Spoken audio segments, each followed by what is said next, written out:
আমি যুধিষ্ঠির মাহাতো, গ্রাম রোহিড়ি থেকে, প্রখণ্ড জামশেদপুর। আমি সদর হসপিটালকে আমার বেটাকে অ্যাডমিশন করার জন্য নিয়ে আসেছিলি, কিন্তু এখানে বেড নাই মিলতেছিল। তখন আমি ভাস্কর মুখীকে ফোন করলি, যে জেবিকেসের নেতা। হ্যাঁ, ফোন করার পরে ফির আমার ম্যানেজারের নম্বর নিয়ে করি আর ম্যানেজারকে ফোন করলো, তারপরে সিট দিয়া করাইলো আমার।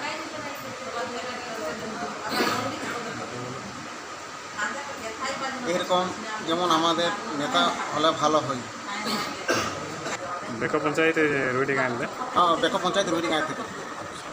তোমার এখন সব ইলাজ ঠিকঠাক চলছে না? হ্যাঁ, এখন ঠিক চলছে। দাদা ফোন করলো হিসাবে ভাস্কর মুখী।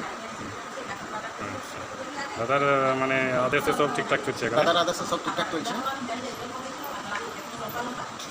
ঠিক আছে, কোনো অসুবিধা হলে আরও বলবে। ঠিক আছে। ফির আমাকে দেখতে এলো প্রদীপ দা, সাথে সুখদেব মাহাতো।